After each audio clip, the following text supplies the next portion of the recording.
Hi, folks. Um, how do kids introduce their videos nowadays?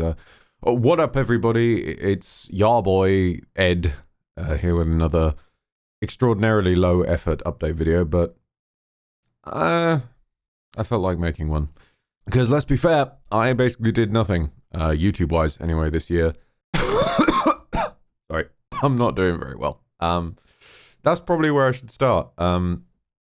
The main reason that I've phased in and out of content creation just across the board is my real life work job has a lot of trouble stabilizing. I won't go into ridiculous amounts of depth because there's frankly no point. Suffice it to say, they did fix a lot of the problems that were with it, and then the fixes have spawned new problems, but hopefully only for this year. Unfortunately, as with so many things in the world, those fixes rely on trusting other people, which, given the last few years, just in general, across all walks of life, is rather hard to do. So I'm optimistic, and I'm hopeful, but I'm also an autistic pessimist. So who knows? That's probably another thing I should talk about. This year, it's been a weird year, just across the board. Obviously, I want to try and focus on the content side, but let's also check in with life stuff. I have spent a lot of this year trying to get my thoughts in order. That has not worked. Turns out I'm one of the people that therapy bounces off of. So we're going to try and find another way of doing these things. I'm tentative to experiment too heavily with medication for fear of that then having a domino effect and changing something about my personality I do like rather than the parts I don't. But a key part of it was around about May this year.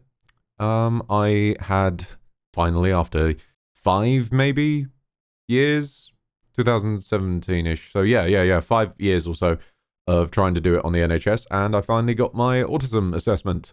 Turns out, as I am massively autistic.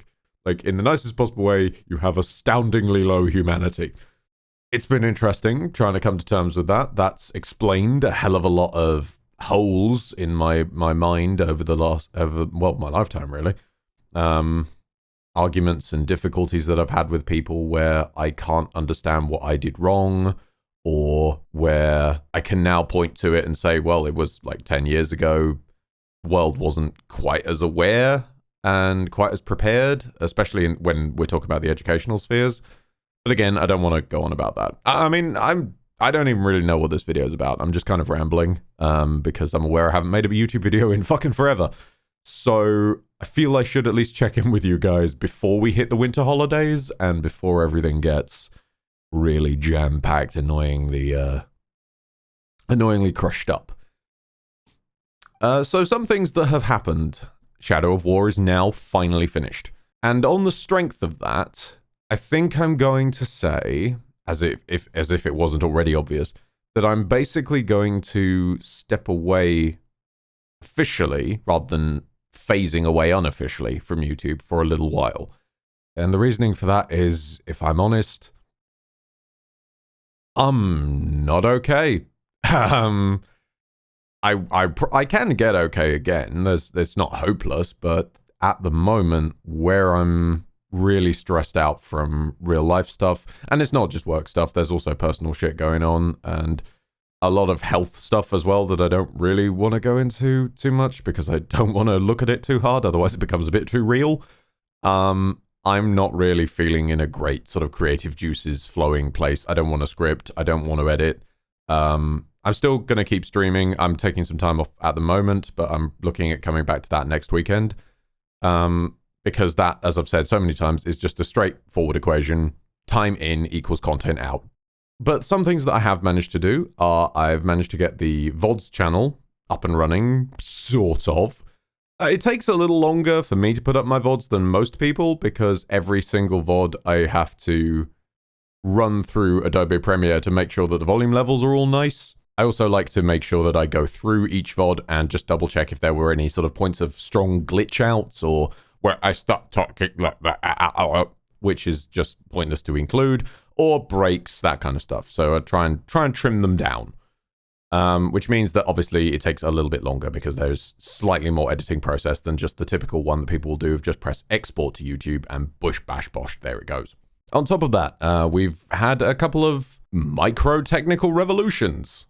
I'm not going to film anything specific for this, but I will cut to a little bit of footage that I now have 2 3D animated hosting avatars. I basically refuse to say VTuber, because that word has got a lot of associations on the internet with two very specific aesthetics, neither of which I conform to, and both of which I refuse to conform to. Not because I have a problem with them or anything. If they're your thing, they're your thing.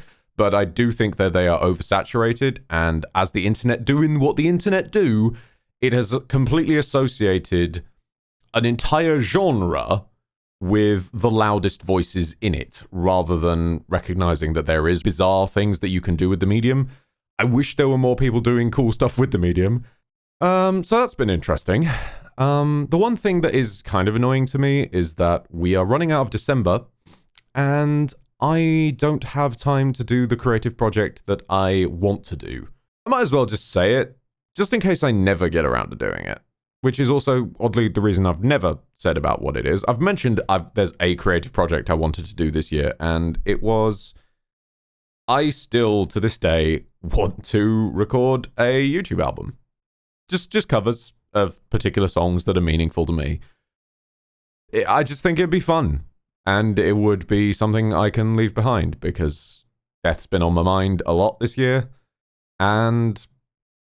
yeah, it'd be a little bucket list tick box that I can say, hey, I recorded an album. It was shitty. It's up on YouTube. I'm never going to get any money out of it because it's going to get struck by everyone. But it's a thing I did. And yeah, there's a few of those that I'm trying to do. Just tick things off the list that, hey, I can say I did this in my life. Yeah, sorry, I don't really know where I was going with that. I don't know where I'm going with this video, but... no, I do know one point I want to address. Okay, so to those of you who, in the YouTube audience, who may have a subscription to my Patreon and have forgotten that you have a subscription to my Patreon,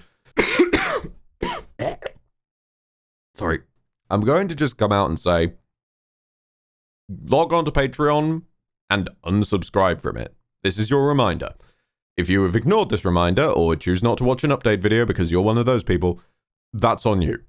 I cannot close said Patreon because other fans who are on said Patreon, we ran a poll a while back, they refuse to let me close it even if I'm not doing anything with it, because some people don't like using things like Twitch subscriptions. Understandably, half the money goes to Daddy Bezos. Why would you be okay with that when you could just do the full amount? Some of you still want to go ahead with that even if there's no content on it and there's no benefits from it. Okay, whatever. You people are insanely generous, but I'm not going to argue with mad people. However, if you're one of the people who subscribed thinking you'd get something out of it or supporting YouTube content or whatnot and then forgot that you'd done that, here's your reminder, go and unsubscribe. I don't mind. Please, I'm encouraging you, leave me behind. It's tough times out there. Look after yourself. Save your dosh. Same as I say to pretty much everybody who does any like gifted subs for the Twitch channel or this kind of stuff. And that would, I suppose, be the last thing. I don't know how much you guys follow of that side of the internet, so allow me to quickly bring it up to speed. Twitch have been, they've been very bad boys and girls, and they have done a lot of strange stuff to do with revenue, which pissed off a lot of streamers. Those people then tried to migrate and encourage this big exodus over to YouTube, and then YouTube's almost as bad in different ways. And so... yeah, if you've seen any of these sort of things bleeding around, I am still going to be on both, basically. But I'm not streaming to the Edit Ed channel. I stream to the Edit Ed Live channel, which I will link in the description below. It's the same as the VOD channel, because my recommendations are already torpedoed by me just not being here for months on end. But premieres and live streaming on your main channel can have the same torpedoing effect. It happened to Seth Orvan, it happened to Door Monster, it's happened a good few times where people's recommendation ability has been utterly blitzed. Oh yeah, I have a couple other points I could cover. I experimented with having an editor. that didn't really exactly work out because I do not make enough money out of this, and I do not have enough disposable income to pay an editor regularly to work on my content and turn... My theory was doing like an RT game kind of stuff, where you turn VODs into highlight videos. That didn't really work out. Also, the stuff that I make doesn't seem to befit being VODs very easily, so I'm going to experiment with a couple of other angles I might be able to take that from. I'm thinking like kind of narrated. If you're familiar with Martin Cito-Pantz's work, something along those lines. In terms of how am I as a person, because I know there's, for some reason, some weirdos who are interested in that. My year has been, as mentioned earlier with the whole work thing, a bit turbulent. It's also been a bit personally turbulent. I've been supporting a lot of friends who are really going through it. 2022 is not as bad as 2020, but it's not that far in a lot of ways. In terms of health-wise, I have had some strange times. I got really thin, I got really fat, then I got really thin again. I'm currently on the larger side. I'm looking to drop that hopefully in the new year, before June. That would be nice, so I can go into the second half of the year looking my best. I'd really like to get on top of that, but then when you are working ridiculous amounts for extended periods of time, if you're like me, you tend to stress eat. But yeah, it is... The stress eating is still annoying, and yeah, that's kind of sucks. I have had 2 cancer scares, which has been real great fun at 28 to worry that, am I going to die? And there's been a couple more in the family, so that's not been great. Just generally, been a weird year, and I'm gonna be glad to see the back of it, realistically. There's been a couple of high points. I don't think they've outweighed the lows, and I'm really hoping that 2020 just never seemed to end. Then 2021 went too fast, but was modest okay. 2022 has been just awful and felt simultaneously too long and too short. And so I'm really hoping that 2023 is the responsible middle child, as my friend Jenny puts it. Okay, I should probably stop rambling and get on with something. I don't know what, but I'll figure it out. We'll all figure it out, right? We're going to be okay in the long run. It's just trying to remember to open your eyes and see the light at the end of the tunnel. And if you can't see it right now, you've got no choice. Just try and imagine it and keep on swimming. That's the best I could. I don't know why you're swimming in the tunnel. I think I've mixed my metaphors. I'm very tired.